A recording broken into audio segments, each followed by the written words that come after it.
everybody, and welcome to Project HR, a podcast dedicated to building better workplaces. Project HR is brought to you by Projections, North America's leading provider of employee communication resources, including video, websites, e-learning, social media, and virtual events to help you connect with your team. For more information, you can visit us online at projectionsinc.com. I'm Jennifer Oraquah, COO of Projections, and your host for today's episode of Project HR. Now, diversity and belonging have been top of mind for many companies and the HR professionals that support them for quite a while now. That's caused the majority of us to take a hard look at corporate culture. We've come to realize that who we are as an organization has an impact on the people who bring their best to us each and every day.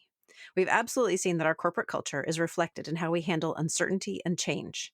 And conversations around racism, inclusion, harassment, and more are taking place in companies across the country every day. To help us turn these challenges into opportunities for growth is Katie Van Horn.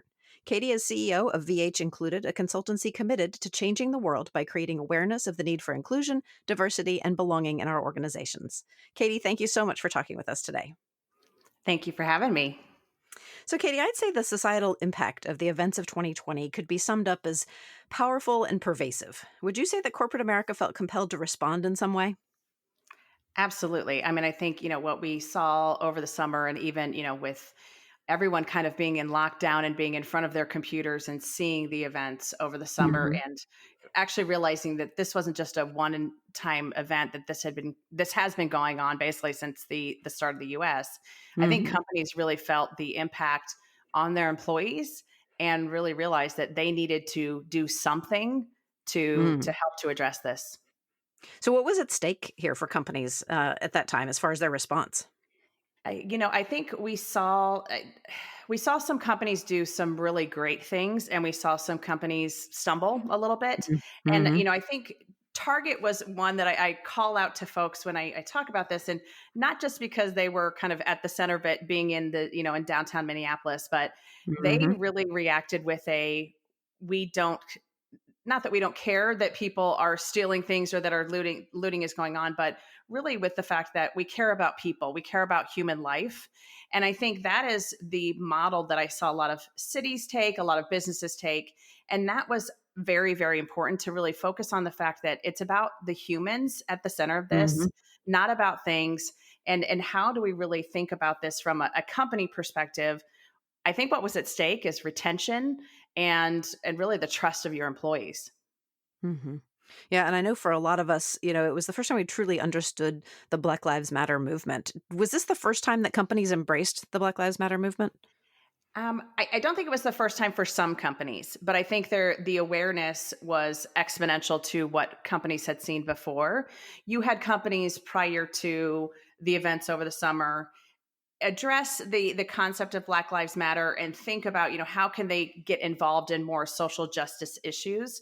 But this was so in your face from how it impacted every single employee that I think this was really the time that people said, yes, we have to take a stand and we have to commit to Black Lives Matter. So what examples can you relate? You mentioned Target of actions that companies have taken to address their employees' concerns around systemic racism and inequality in American society. I think the biggest one is actually saying something. So, I use the example of Target, but, Ben and Jerry's also did a really nice job of addressing, what are we doing about this? And the companies that came out and said, not just, hey, we support Black Lives Matter, we support every employee. We really want to make sure that everyone feels safe in the workplace and feels like they can trust the employer and their peers. But also the folks that said, here are the actions that we're going to take, and made truly tangible commitments to addressing some of these issues, not just saying, hey, we really care about it, the end. It was the companies that said, here are the actions, and kind of outlined what they would be doing about this and how they would be addressing it. Those are the companies that I think really stood out. And now we're seeing those actions being implemented, and we're able to say, yeah, they actually did mean it when they said these things.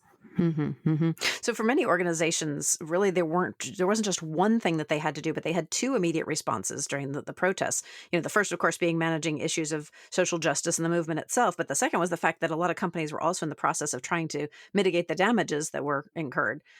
So that posed kind of a delicate balance. How did companies shift and take care of themselves and their employees?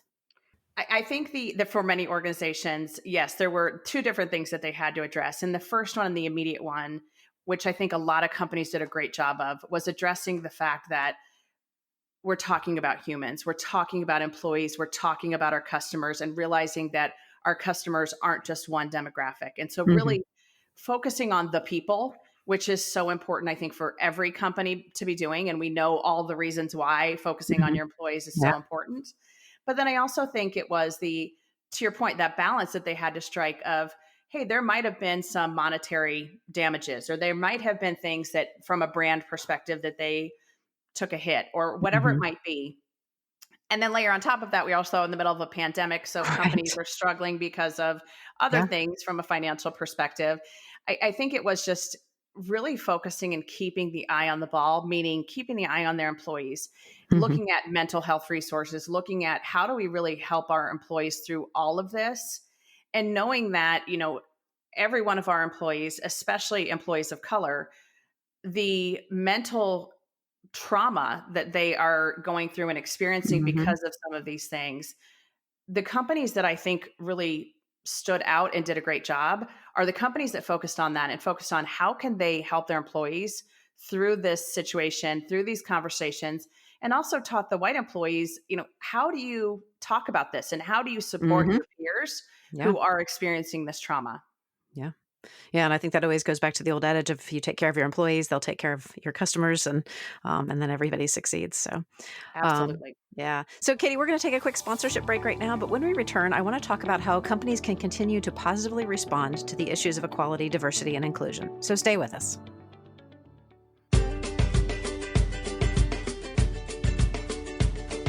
Thanks for listening. Also, thanks to A Better Leader for supporting this week's episode of Project HR. A Better Leader is leadership training that brings your leaders into alignment. A Better Leader's online platform improves engagement and morale and directly affects your bottom line. Get your free 2-week trial at abetterleader.com. We're back with Katie Van Horn, the CEO of VH Included, a consultancy committed to changing the world by creating awareness of the need for inclusion, diversity, and belonging in organizations. So, Katie, moving into the future, how can we address the need to strengthen our company culture without it being viewed as hollow or disingenuous? That's a great question. And I think, for most companies, when they think about how to make something actionable, it's really about getting real. And that's, the tagline for my company is get real to get results. And part Hmm. of that is really it's how do you take actions that aren't just the fluff, that truly do make changes to the systemic issues of racism within your company culture and address some of the things and the inequities within your organization. And it is hard to look in that mirror and say, where aren't we getting this right for our employees, and where are we maybe not equitable in the way that we handle certain things. And I think a lot of us that are from an HR background have seen some of these things and are aware of some of these things, but realizing things like, okay, how are we thinking about career advancement and promotion? How are we thinking about that employee experience? And recognizing that not every employee has the same experience when they walk in the door on day one or even prior to starting with the organization. And really being thoughtful about the fact that we need to really look at that employee experience and ask the question of our employees of what is it like to work here? What are the things that we could do better? And asking for that feedback and then taking action. And it's exactly what you're saying that, the lip service is, hey, you're asking the questions, but maybe not doing anything about it.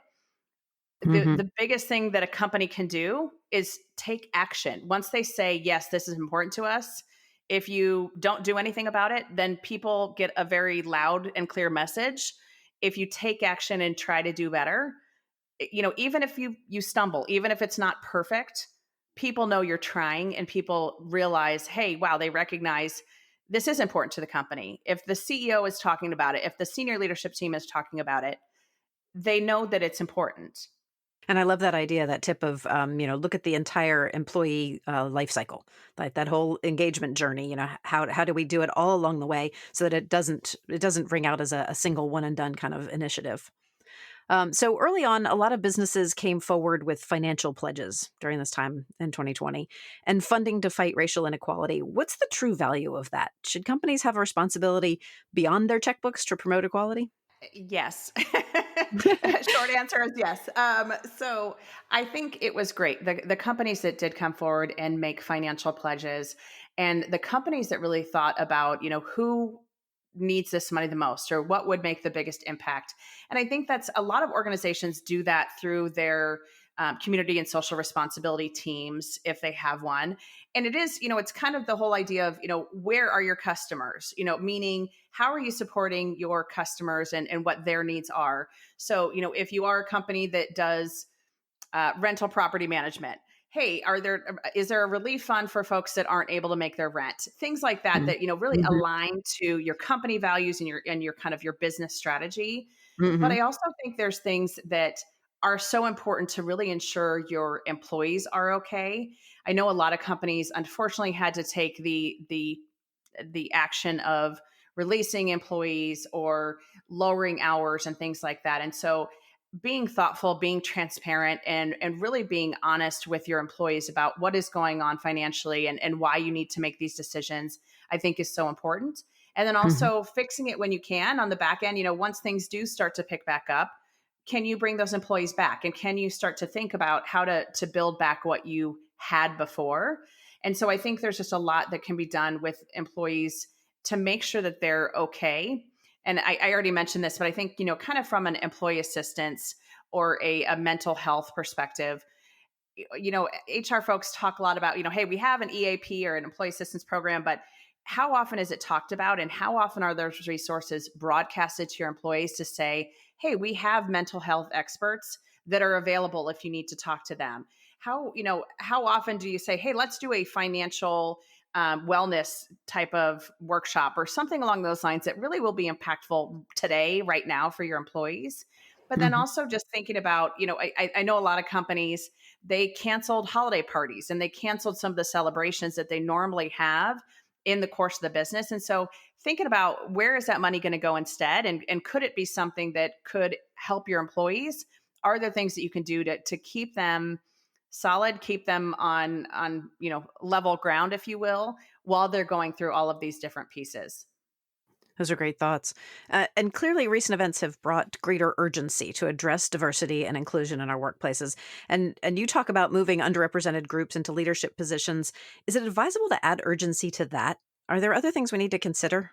Yes, and yes. So I think it is very important to not just be thinking. I think a lot of times when we think about diversity, companies will say, okay, we're going to hire more interns or more entry level roles and look at our, who is underrepresented and kind of do from the bottom up, and focus on that bottom up approach.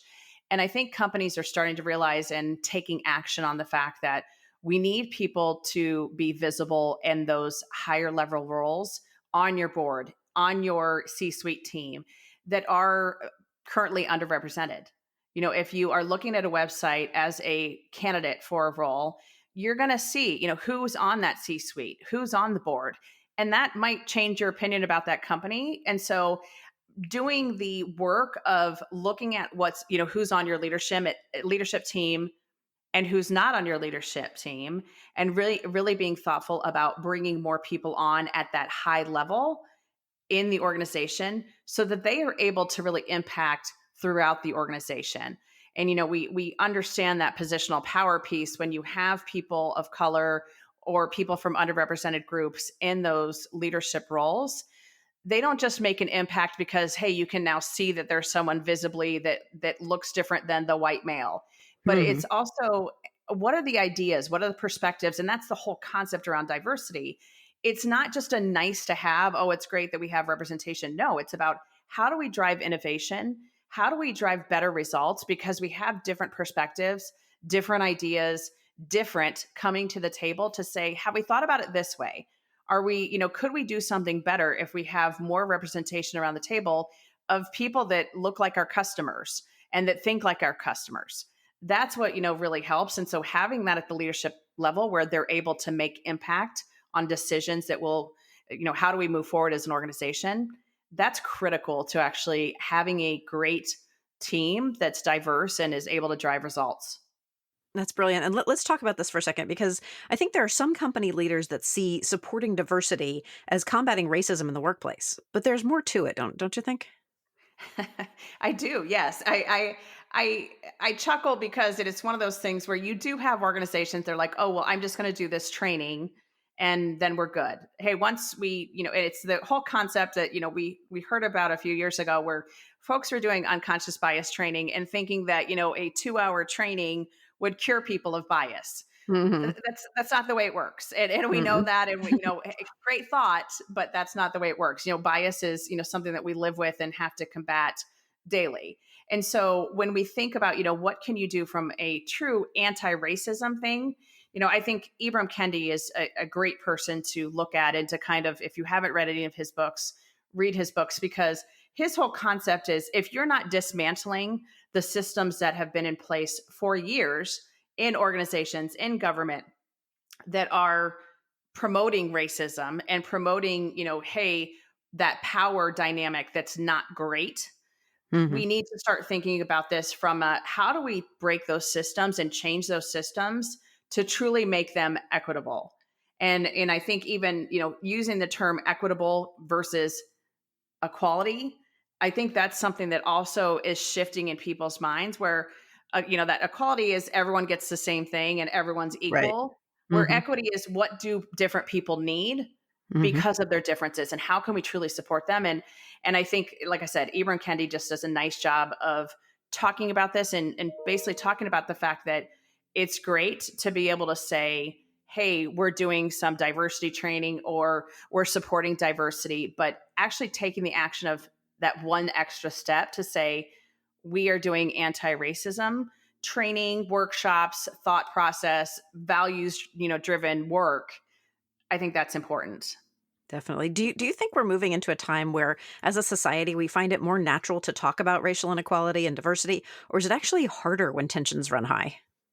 I think the piece that we saw over this last summer, we had so many white people who were baffled about some of the events that occurred. When they watched a video of a police officer kneeling on a black man's neck for almost 9 minutes, it was, oh my gosh, this would never happen. I can't believe this happened. But then if you started to actually look at the events throughout our country, throughout the history of our country, you realize that this is not, again, it's not a one and done, or this, is a standalone event. This is Mhm. something that has taken hundreds of years to get to. And I think it is so important that we don't let our foot off the gas. We saw like so many people kind of eyes wide open now to say, wow, I didn't know, or I wasn't aware of this. And, that ignorance that we're trying to combat, and I know that ignorance, people get upset by that term, but it's one of those things where this is about learning and unlearning what we have, what we knew or what we thought we knew has shifted. And so being thoughtful about, opening our eyes and going, what else don't I know? That's the piece that really will help us to get better. And I think, even we can talk about politics, we can talk about a lot of different things that have really had that spotlight on them this past year. And the example, or the what I've been told, and I think this is just such a great example, is, a lot of people say there's two sides to the coin, and that's how they describe different issues, especially, very charged issues. Oh, there's two sides to this coin. But when we shift it and think about it from a diamond and the different facets of a diamond, and how, so many different things, the light, all of these things that contribute to the facets of the diamond, I think that's just another way to look at things, especially some of these very charged, very emotional issues that people need to start doing, going, yeah, it's not just a black or white issue or a one side or the other side of a coin. There's a lot of different dimensions here, and we need to be thoughtful about that. And we need to keep learning, because I think, we all got a list of books or a list of movies or a list of whatever that we should do immediately after George Floyd and Ahmaud Arbery and Breonna Taylor. But we need to keep going and keep learning. And it can't just be a one and done thing. We need to continue to keep our foot on the gas. I love that, the fact that, it's not just as a company we need to continually learn about this, but as a society, that this is going to evolve and this is going to change. We need to look at it as a growth opportunity for sure. So, Katie, we're going to take some time out for another quick break. We'll be right back after this. You're listening to the Project HR podcast. I'm your host, Jennifer Oraqua, and our guest today is Katie Van Horn, CEO of VH Included, a consultancy committed to changing the world by creating awareness of the need for inclusion, diversity, and belonging in organizations. We are back. And so, Katie, of course, we've all become more aware, but that's really only the first step. What can businesses do to turn the awareness into action?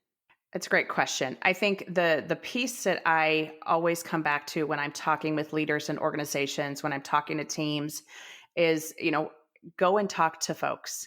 So I think, we can look at the data around the demographics of an organization. That's, I love looking at data. I love understanding where we are today, looking at engagement surveys. But I think it's also so critical to go talk to folks and say, what is important to you, not just in the workplace, but outside of the workplace.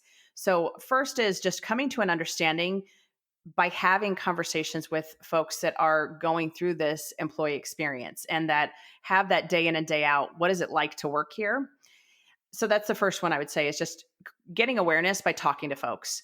I think the second one is having a true commitment to this work. So I have had the pleasure of working with leadership teams who understand the business imperative of diversity and the business imperative of creating inclusive cultures. And I think the piece that it comes back to, and we've seen this in a lot of different research, the McKinsey Women in the Workplace study that they do every year is a great example where you are actually seeing the numbers and the data that supports the fact that diverse teams make better decisions, build better products, have better bottom line results. And so leaders that truly understand that, hey, this is something that we need to do to survive as a business, that is kind of the second critical point, is for them to understand that. And then I think the third thing is really starting to just do anything. And I say that, and I don't mean, hey, have a pizza party. What I mean is, there's a lot of things that you can do. And talking to someone who does this work, I obviously I'm a consultant that works with organizations and helps them to build their strategy. And a lot of that is just starting to think through, what are the actions we can take? It might be, forming some sort of inclusion council. It might be, that kind of would be similar to an employee resource group or ERG, starting to figure out what actions can you take that aren't just, hey, this is a nice to have, check the box activity, but truly will start to make a difference in what is the experience of your employees. And then I think the next one is just from an HR perspective, starting to actually just do an audit of every single process that touches an employee. And that, you mentioned the employee life cycle from the, from the point that they see a job posting on your website to, how the interview process looks, what the onboarding is, what the career pathing, promotion, all of the, longer term things. What is their development plan? All of the things that we do with our employees, and every time we touch them, from a benefits, comp, all of these different things. What is that impact? What's the systemic pieces that maybe aren't great or have bias in them? And how do we change those and make those shifts? That is critical to actually having an environment where people come to work and can do their best work, because they're not worried about, hey, is my domestic partner, my partner, covered under our insurance benefits? Hey, if I need to get a promotion or want to get a promotion, I'm not going to stay at the same rate of pay that I have been for 5 years, or I have the opportunity to get a promotion. Those types of things are all things that are critical to engaging your employees and retaining your employees. How important is it that companies take a good hard look at themselves and maybe, say, sweep around their own front doors first? Yeah, I love that expression, because I think that's the thing that companies should do and don't want to do. It's, the whole, I don't know if you've seen the cartoon around like change management, and it's like, who wants change? And everyone raises their hand, and it's who wants to make change, and no one raises their hand. It's the same idea that, it's the holding up that mirror and looking internally of, what's going on here, and how do we think about some of these topics, and having hard conversations within your organization, within yourself. And, I think that's one piece that we have been talking about in the last few months, is individuals need to be taking action themselves on what their bias is, on, where they need to educate and kind of look at themselves.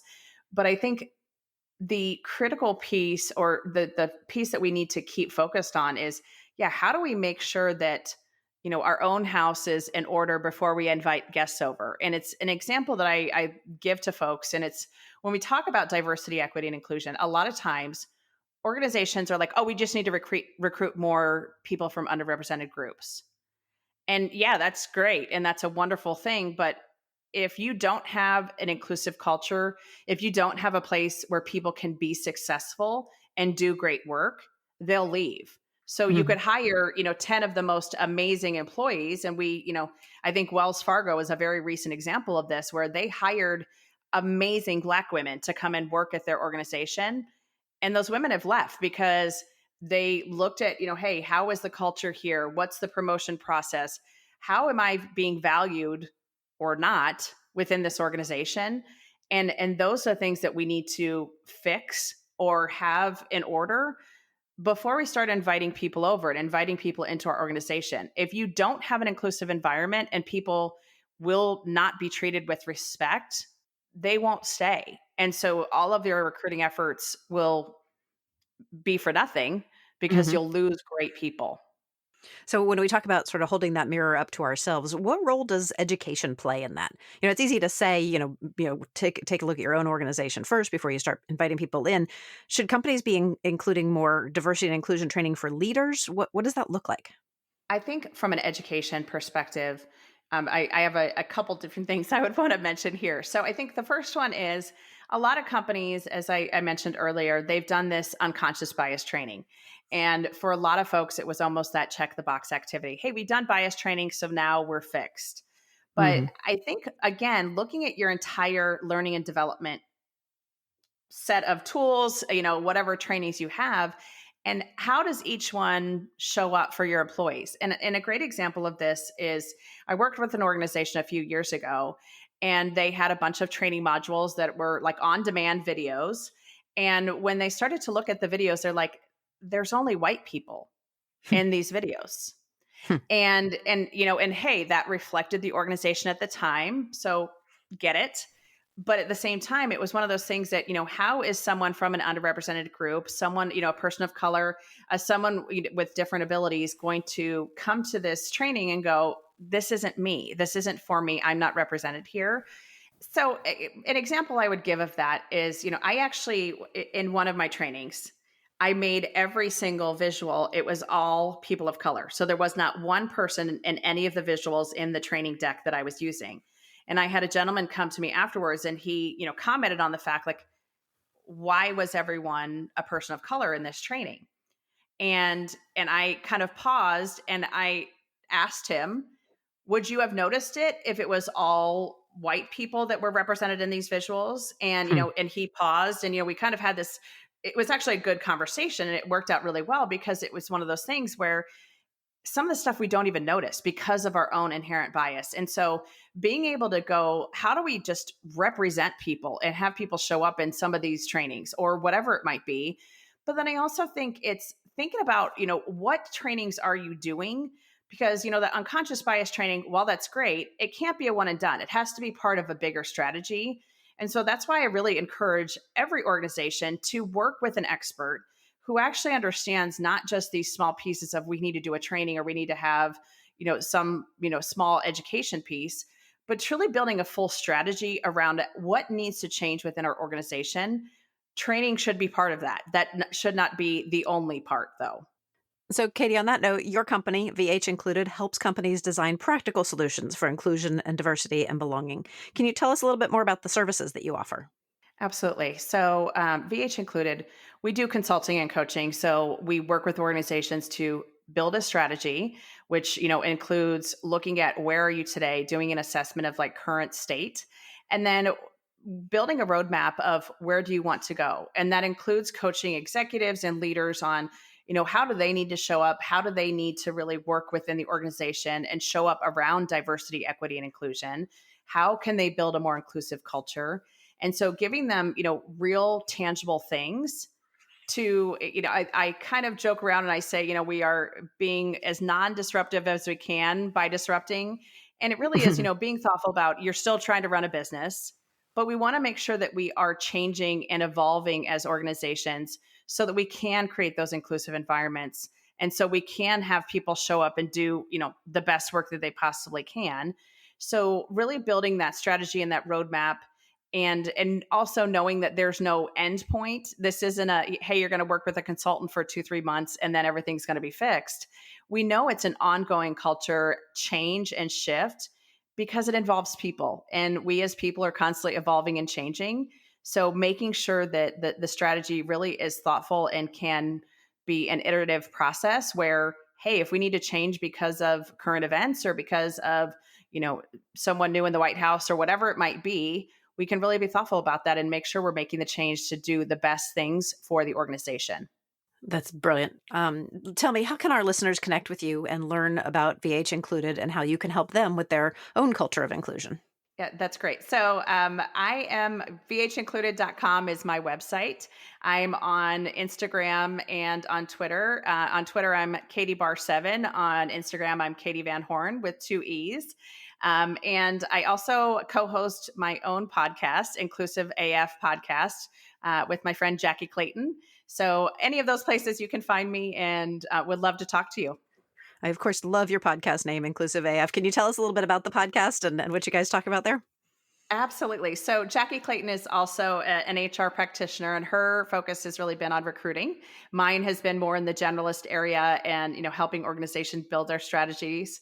And what we do is we have these conversations, and we are having these conversations. She's an African-American woman. I am a white woman. And we have been having these conversations for years of just, what has our experience been and how's it been different? How's it been the same? And we decided to start recording them because we know these conversations are happening around kitchen tables at people's homes or on Zoom calls or whatever. So talking about these things that are impacting people on a day-to-day basis and might be impacting people differently depending on what what their experience is, where they live in the world, all of those things. So we just have some great conversations and record it. So we have some laughs. We do try to enjoy ourselves while we're talking about tough things. And Jackie's a dear friend of mine. So we have some fun with it. Excellent. And I want to let our listeners know that a link to the VH Included website, as well as the Inclusive AF podcast, will be linked from this episode's companion guide. So be sure to get your copy at projectionsinc.com/podcast. Right now, though, Katie, it is time for our lightning round questions. And these are questions we ask of every guest of the podcast. Are you ready? I am. All right. So now typically in this section, we started off with a lighthearted topic showdown question. But given the nature of today's topic, we thought this time might be better spent mentioning a few programs or organizations that support racial justice and equality that might be currently in need of corporate donations or volunteers. Is there anybody who comes to mind for you on this? Oh, yes. So the first one it's called The Conscious Kid. You can find them on Instagram. They have their own website as well with theconsciouskid.com. And they're an organization that actually provides children and teachers and any type of education program with books that are kind of focused on racial justice and focused on just representation. And they just are amazing with the donations they're making to schools to help children and teens and high school kids, whatever it might be, just see themselves in literature and in books like they haven't before. So that's a great organization. And the other one that I would mention, it's actually a person, Rachel Cargill. She started the Loveland Foundation, and they do a lot of work for Black women specifically. But Rachel has built this brand and this amazing training and just all kinds of good stuff that she shares publicly. You can be a part of their foundation, and they have a Patreon page, but they will just share different data, different readings, TEDx talks, all these different things just to help educate folks.